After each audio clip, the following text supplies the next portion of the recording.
ৰাহুল গান্ধীলৈ মৃত্যুৰ ভাবুকি, ভোট চুৰি ইছ্যু বন্ধ কৰ, নহলে ইন্দিৰা গান্ধীৰ দৰেই দশা হ'ব। বিজেপি বিধায়ক তৰবিন্দৰ মাৰৱাহৰ অপেন ভাবুকি।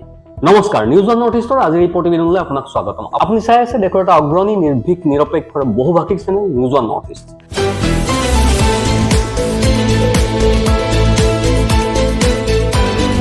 যদি আপুনি এতিয়াও আমাৰ এই ভিডিঅ'সমূহ চোৱা নাই, লাইক কৰা নাই, সাবস্ক্ৰাইব কৰা নাই, তেন্তে সোনকালে কৰক, কাৰণ এই চেনেলটো গদি মিডিয়া নহয়, যাক ক্ষমতাৰ জোৰেৰে সঁচা কথা কোৱাৰ ক্ষেত্ৰত দমন কৰিব পাৰিব।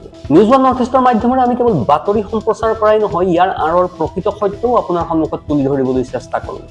যিবিলাক বাতৰি গদি মিডিয়াই আপোনাৰ সন্মুখৰ পৰা সদায়েই লুকুৱাই ৰাখে। আজি গদি মিডিয়াতহে একেখনেই পুৰণা নাটক সৃষ্টি কৰা হৈছে। ৰাহুল গান্ধীৰ জীৱনৰ প্ৰতি ভাবুকিৰ খবৰটো এনেদৰে লুকুৱাই ৰখা হৈছে যেন তেওঁলোকে সাংবাদিকতাক একেবাৰে নিজ ইচ্ছানুযায়ীহে ব্যৱহাৰ কৰিছে। ষ্টুডিঅ'ত থকা এংকৰসকলে এনেদৰে অট্টহাস্য কৰিছে যেন চৰকাৰে তেওঁলোকক Z+ TRP চিকিউৰিটিৰহে ব্যৱস্থা কৰিছে।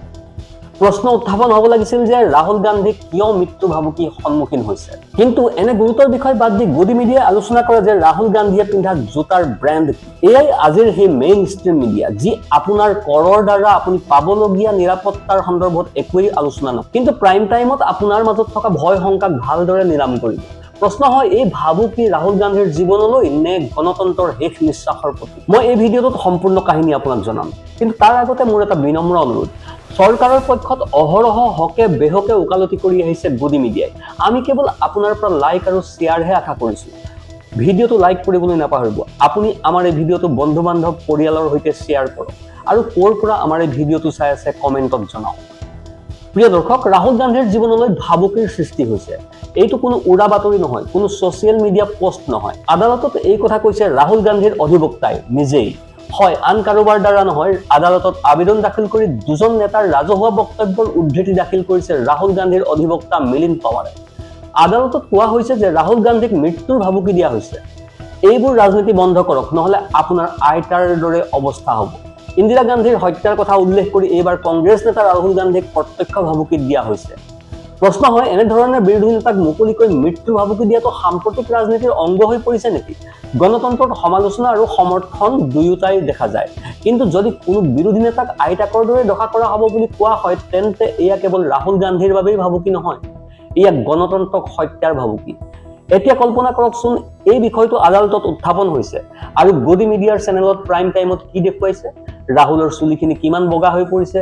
প্ৰশ্ন হ'ব লাগে, ৰাহুল গান্ধীৰ জীৱনক লৈ কিয় ইমান ভয়াৱহ ভাবুকি দিয়া হৈছে? তাৰ পাছতো কিন্তু গদি মিডিয়াই আলোচনা কৰে তেওঁৰ জোতাৰ ব্ৰেণ্ডৰ বিতৰ্ক। আটাইতকৈ ডাঙৰ কথাটো হ'ল, মাত্ৰ কেইদিনমান আগতে, প্ৰায় এসপ্তাহ আগতে ৰাহুল গান্ধীয়ে নিজেই এটা বক্তব্য দিছিল। সেই বক্তব্যটোত তেওঁ কৈছিল যে মোৰ ভগ্নী ইয়াত বহি আছে, তাই মোক ক'লে ৰাহুল জুইৰ লগত খেলি আছা। মই তাইক ক'লো, এবাৰ মই এটা কাম হাতত ল'লে মই সেইটো এৰি নিদিওঁ। মই জানো যে মই জুইৰ সৈতে খেলি আছো, কিন্তু মই পিছুৱাই নাযাওঁ, কাৰণ আমি জানো যে এদিন আমি সকলোৱে এই জুইতেই ভস্মীভূত হ'ম। সেইবাবেই মই ভয় কৰা নাই। এতিয়া এই বিষয়টো আদালততো উত্থাপন কৰিছে ৰাহুল গান্ধীৰ অধিবক্তাই। প্ৰশ্ন হয়, এয়া কেৱল এটা ৰাজনৈতিক বক্তব্য নে সঁচাকৈয়ে ৰাহুল গান্ধীৰ জীৱনৰ সুৰক্ষাৰ প্ৰতি ভয়াৱহ ভাবুকি আহিছে? প্ৰিয় দৰ্শক, গান্ধী পৰিয়ালৰ ইতিহাসলৈ এবাৰ ঘূৰি চাওক। ইন্দিৰা গান্ধীক হত্যা কৰা হৈছিল। ৰাজীৱ গান্ধীকো জনসমাৱেশতে বোম দি উৰুৱাই দিয়া হৈছিল। কোৱা হয় যে সোনিয়া গান্ধীয়ে প্ৰধানমন্ত্ৰীৰ পদ অস্বীকাৰ কৰিছিল কাৰণ তেওঁকো মৃত্যুৰ ভাবুকি দিয়া হৈছিল। ইফালে ইয়াৰ মাজতে ৰাহুল গান্ধীৰ সৈতে জড়িত আন এক বৃহৎ বাতৰি পোহৰলৈ আহিছে। পুনেৰ আদালতত সাৱৰকাৰ মানহানিৰ গোচৰৰ শুনানিৰ সময়ত ৰাহুল গান্ধীয়ে তেওঁৰ জীৱনৰ প্ৰতি ভাবুকি আহিছে বুলি উল্লেখ কৰে। তেওঁৰ বিৰুদ্ধে মানহানিৰ অভিযোগ দাখিল কৰাসকল নাথুৰাম গডছেৰ বংশধৰ বুলিও অভিযোগ কৰে। ৰাহুল গান্ধীয়ে সাংসদ বিধায়ক বিশেষ আদালতত তেওঁৰ সুৰক্ষা নিশ্চিত কৰাৰ লগতে ন্যায্য প্ৰতিৰোধমূলক সুৰক্ষা প্ৰদানৰ বাবে আবেদন জনায়। এয়া ৰাজ্যৰ সাংবিধানিক দায়িত্ব। এই গোচৰৰ পৰৱৰ্তী শুনানি অহা 10 ছেপ্টেম্বৰত আদালতত অনুষ্ঠিত হ'ব। ৰাহুল গান্ধীৰ অধিবক্তা মিলিন্দ পাৱাৰে ৰাহুল গান্ধীয়ে ভোট চুৰিৰ কেলেংকাৰী উদঙাই দিয়াৰ পাছৰে পৰা ৰাহুল গান্ধীৰ নিৰাপত্তাৰ প্ৰতি গুৰুতৰ ভাবুকিৰ সৃষ্টি হোৱা বুলি লিখিতভাৱে আদালতক অৱগত কৰে। অধিবক্তা মিলিন্দ পাৱাৰে আদালতত কয় যে বিজেপি নেতা RN বিট্টুৱে ৰাহুল গান্ধীক সন্ত্ৰাসবাদী বুলি অভিহিত কৰিছিল। দিল্লীৰ জংপুৰা সমষ্টিৰ বিজেপি বিধায়ক তৰবিন্দৰ মাৰৱাহে মুকলিকৈ ভাবুকি দিছিল যে ৰাহুল গান্ধীয়ে যদি ভোট চুৰিৰ পাছত লাগি থাকে, তেন্তে তেওঁৰ দশা আইতাক ইন্দিৰা গান্ধীৰ দৰেই হ'ব। আবেদনখনত উল্লেখ কৰা হৈছে যে অভিযোগকাৰী সত্যজিৎ সাৱৰকাৰৰ সম্পৰ্ক সাৱৰকাৰ আৰু গডছে পৰিয়ালৰ সৈতে জড়িত। পাৱাৰে যুক্তি দিছিল যে মহাত্মা গান্ধীৰ হত্যাকাণ্ড এটা সুপৰিকল্পিত ষড়যন্ত্ৰ আছিল আৰু গান্ধী পৰিয়ালৰ ইতিহাসৰ প্ৰতি লক্ষ্য ৰাখি ৰাহুল গান্ধীৰ জীৱনৰ ক্ষতি কৰাৰ ভাবুকিও বাস্তৱিক। ৰাহুল গান্ধীয়ে আদালতত এই কথাও জনাইছে যে তেওঁৰ বিৰুদ্ধে বৃহৎ ষড়যন্ত্ৰৰ সৃষ্টি হ'ব পাৰে আৰু গডছেৰ বংশধৰসকলৰ পৰা তেওঁৰ জীৱনৰ প্ৰতি ভাবুকি আহি পৰিছে।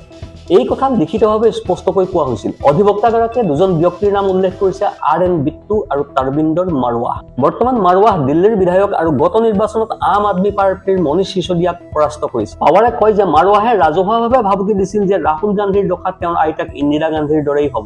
আবেদনখনত তেওঁ পাৰিবাৰিক পটভূমিৰ কথাও উল্লেখ কৰা হৈছে। আদালতত কোৱা হৈছিল যে ৰাহুল গান্ধী যেনেকৈ ইন্দিৰা গান্ধীৰ বংশধৰ, সত্যজিৎ সাৱৰকাৰো সাৱৰকাৰ আৰু গডছে পৰিয়ালৰ বংশধৰ। ৰাহুল গান্ধীয়ে লণ্ডনত সাৱৰকাৰক লৈ মন্তব্য কৰাৰ ফলত সত্যজিৎ সাৱৰকাৰে মানহানিৰ গোচৰ ৰুজু কৰিছিল। এতিয়া কোৱা হৈছে যে ৰাহুল গান্ধীৰ বিৰুদ্ধে যিকোনো ধৰণৰ হত্যাৰ ষড়যন্ত্ৰ চলিব পাৰে, কাৰণ তেওঁ অহৰহ ভোট চুৰিৰ বিষয়টো উত্থাপন কৰি আহিছে। ৰাহুল গান্ধীয়ে কৈছিল যে প্ৰকৃত হিন্দু কেতিয়াও হিংসাত্মক নহয় আৰু ঘৃণা নেবিয়পায়। বিজেপিয়েহে সমাজত বিয়পাইছে ঘৃণা আৰু হিংসা। এই বক্তব্যৰ পাছতে বিজেপি নেতাসকলে তেওঁক হিন্দু সম্প্ৰদায়ক অপমান কৰাৰ অভিযোগ উত্থাপন কৰিছিল। অৱশ্যে ৰাহুল গান্ধীয়ে তেওঁৰ লক্ষ্য কোনো ধৰ্ম নহয়, বিজেপিৰ ৰাজনীতি বুলিহে স্পষ্ট মতামত দাঙি ধৰিছিল। তেওঁ যুক্তি দিছিল যে কোনো ধৰ্মৰ কোনো প্ৰকৃত অনুগামী হিংসাত্মক হ'ব নোৱাৰে। কোনো ধৰ্মই ঘৃণাৰ শিক্ষা নিদিয়ে। যিকোনো দেৱতা, যিকোনো সাধু, যিকোনো শাস্ত্ৰই মানৱতা, প্ৰেম আৰু সন্মানৰ বাৰ্তাহে প্ৰেৰণ কৰে। সংসদতো তেওঁ একেধৰণৰ মন্তব্যই কৰিছিল। প্ৰধানমন্ত্ৰী নৰেন্দ্ৰ মোদীয়ে আপত্তি কৰাৰ সময়ত ৰাহুল গান্ধীয়ে কয় যে মোদীয়ে ভুলকৈ ভাবিছে যে তেওঁ সমগ্ৰ হিন্দু সম্প্ৰদায়ক প্ৰতিনিধিত্ব কৰে। নৰেন্দ্ৰ মোদী বা বিজেপি কোনোৱেই সমগ্ৰ হিন্দু সমাজক প্ৰতিনিধিত্ব নকৰে। সমগ্ৰ হিন্দু সমাজ অহিংসা আৰু সত্যৰ প্ৰতীক আৰু বিজেপি আভ্যন্তৰীণ শক্তিৰ প্ৰতীক। ৰাহুল গান্ধীয়ে উদাহৰণ দি কয় যে ভগৱান শিৱই কৈছে দৰো মত ডৰাও মত। তেওঁ নিৰ্ভীক ভংগীমা দেখুৱাইছে, অহিংসাৰ বাৰ্তা প্ৰচাৰ কৰিছে। ত্ৰিশূল মাটিত পুতি থৈ শিৱই স্পষ্ট কৰি দিছে যে সমাজত হিংসাৰ কোনো স্থান নাই। এতিয়া বিজেপি RSSে 24 ঘণ্টাই সাম্প্ৰদায়িক হিংসা আৰু ঘৃণাৰ কথাহে কয়।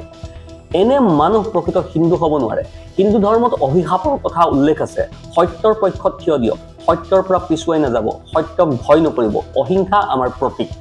অৰ্থাৎ ৰাহুল গান্ধীয়ে কৈছে যে ধৰ্মৰ মৌলিক বাৰ্তা সদায় মানৱতা আৰু প্ৰেম, আৰু কোনো ৰাজনৈতিক দল বা ব্যক্তিক সমগ্ৰ হিন্দু সমাজৰ ঠিকাদাৰ বুলি গণ্য কৰিব নোৱাৰি। সমগ্ৰ হিন্দু সম্প্ৰদায়ক হিংসাত্মক আখ্যা দিয়াটো নিজৰ বাবেই এক গুৰুতৰ বিষয়। প্ৰিয় দৰ্শক, কিন্তু মনত ৰাখিব, ৰাহুল গান্ধীয়ে তেনেকৈ কোৱা নাছিল। তেওঁ স্পষ্টকৈ উল্লেখ কৰিছিল যে বিজেপি, নৰেন্দ্ৰ মোদী বা RSSে সমগ্ৰ হিন্দু সম্প্ৰদায় নহয়। এতিয়া আচল খবৰটোলৈ আহোঁ। ইতিমধ্যে ৰাহুল গান্ধীৰ বিৰুদ্ধে প্ৰায় 2 ডজন গোচৰ ৰুজু হৈছে, কিন্তু এইবাৰ গোচৰটোৱে নতুন ৰূপ ল'লে। যেতিয়া তেওঁৰ অধিবক্তাই গুৰুতৰ মৃত্যুৰ ভাবুকিৰ কথা উল্লেখ কৰি আদালতত আবেদন দাখিল কৰিলে, যোৱা সপ্তাহৰ এক অনুষ্ঠানত এনেধৰণৰ মন্তব্য কৰিছিল ৰাহুল গান্ধী। ৰাহুল গান্ধীয়ে মুকলিকৈ কৈছিল যে ভগ্নী প্ৰিয়ংকাই তেওঁক সকীয়াই দিছিল যে ৰাহুল, তুমি জুইৰ লগত খেলিছা। ৰাহুল গান্ধীৰ উত্তৰ আছিল, হয়, মই জুইৰ লগত খেলিছো আৰু খেলি যাম। মোৰ ভয় নাই, কাৰণ এদিন আমি সকলোৱে এই জুইতেই জ্বলিব লাগিব। গতিকে সত্যৰ বাবে কিয় ভয় কৰিম? মোৰ পৰিয়ালে মোক শিকাইছে যে কাপুৰুষক ভয় নকৰিব। আটাইতকৈ কাপুৰুষৰ কামটো হ'ল কাপুৰুষক ভয় কৰাটোহে। ৰাহুল গান্ধীয়ে লগতে কয় যে আজি ক্ষমতাত থকাসকলৰ সমগ্ৰ ৰাজনীতি ভয় আৰু ভাবুকিৰ ওপৰত ভিত্তি কৰি গঢ় লৈ উঠিছে, কিন্তু তেওঁৰ পৰিয়ালে তেওঁক এই কথা শিকাইছে, দৰো মত ডৰাও মত। এতিয়া প্ৰশ্ন হ'ল, এয়া কেৱল এক ৰাজনৈতিক অনুকম্পা কাঢ়ি অনাৰ ভাষণ নেকি, নে সঁচাকৈয়ে ৰাহুল গান্ধীৰ জীৱনলৈ মৃত্যুৰ ভাবুকি আহিছে? আদালতত দাখিল কৰা আবেদন আৰু ৰাহুল গান্ধীৰ বক্তব্য স্পষ্ট কৰি দিয়ে যে বিষয়টো কেৱল ৰাজনীতিৰ নহয়, নিৰাপত্তাৰ কথাও জড়িত হৈ আছে। ইতিমধ্যে ৰাহুল গান্ধীৰ বিৰুদ্ধে বিভিন্ন গোচৰ ৰুজু কৰা হৈছে। এটা মানহানিৰ গোচৰ, আনটো ED তদন্ত আৰু আনটো আন এটা গোচৰ। অৰ্থাৎ তেওঁক প্ৰকাৰে হ'লেও দমন কৰি ৰখাৰ অহৰহ চেষ্টা অব্যাহত আছে। কিন্তু প্ৰকৃত সত্যটো হ'ল তেওঁ বহু ক্ষেত্ৰত সকাহ পাইছে। ৰাহুল গান্ধীৰ বিৰুদ্ধে উত্থাপিত অভিযোগকাৰীৰ বিজেপি বা RSSৰ সৈতে প্ৰত্যক্ষ সম্পৰ্ক থকা বুলি আদালতে নিজেই বাৰে বাৰে প্ৰমাণ কৰি আহিছে। ইয়াৰ দ্বাৰা এয়া যে এক ৰাজনৈতিক উদ্দেশ্য, ই স্পষ্টকৈ প্ৰমাণিত হৈছে। ৰাহুল গান্ধীয়ে যেতিয়াই সাৱৰকাৰৰ কথা কয়, তেতিয়াই বিজেপি আৰু RSSৰ শিবিৰ অস্থিৰ হৈ পৰে। 2023 চনৰ মাৰ্চ মাহত লণ্ডনত ৰাহুল গান্ধীয়ে দাবী কৰিছিল যে সাৱৰকাৰে তেওঁৰ এখন কিতাপত লিখিছে যে তেওঁ আৰু তেওঁৰ 5-6 জন সহযোগী এজন মুছলমান লোকক মাৰপিট কৰিছিল আৰু সেই কৰ্মৰ দ্বাৰা তেওঁলোকে আনন্দ অনুভৱ কৰিছিল। ৰাহুল গান্ধীৰ এই বক্তব্যৰ বিৰুদ্ধে সত্য সাৱৰকাৰে মানহানিৰ গোচৰ ৰুজু কৰিছিল, কিন্তু 3 জুলাইত পুনেৰ সাংসদ বিধায়ক আদালতে তেওঁৰ আবেদন খাৰিজ কৰে। আদালতে স্পষ্টকৈ উল্লেখ কৰে যে ৰাহুল গান্ধীক গ্ৰন্থখন দাখিল কৰিবলৈ বাধ্য কৰাব নোৱাৰি। ন্যায়াধীশ আমুল সিন্দেই অভিযোগ উত্থাপন কৰাসকলে প্ৰথমে নিজৰ তথ্য শক্তিশালী কৰিব লাগে বুলিও ইংগিত দিয়ে। তথাপিও বিজেপি আৰু RSSে ৰাহুল গান্ধীয়ে দিয়া প্ৰতিটো বক্তব্য অনুবীক্ষণ যন্ত্ৰৰ সহায়ত পৰীক্ষা কৰে। ৰাহুল গান্ধীৰ বিৰুদ্ধে কোনখন ৰাজ্যত কেনেধৰণৰ গোচৰ ৰুজু কৰিব তাৰ আগতীয়াকৈ সিদ্ধান্ত লোৱা হয়। ৰাহুল গান্ধীয়ে বাৰে বাৰে উল্লেখ কৰি আহিছে যে তেওঁৰ বিৰুদ্ধে ইমানবোৰ গোচৰ ৰুজু কৰা হৈছে যাতে তেওঁক জনসাধাৰণৰ সৈতে সাক্ষাৎ কৰিব নোৱাৰে, তেওঁক দলীয় কৰ্মীৰ পৰা আঁতৰাই ৰাখিব পাৰে আৰু তেওঁৰ দলৰ ৰাজনৈতিক কামত বাধাৰ সৃষ্টি কৰিব পাৰে।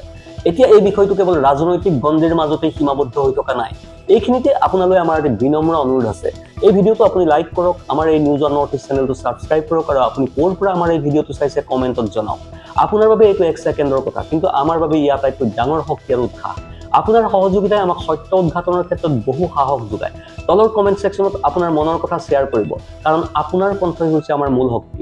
Bureau' report, news on North east.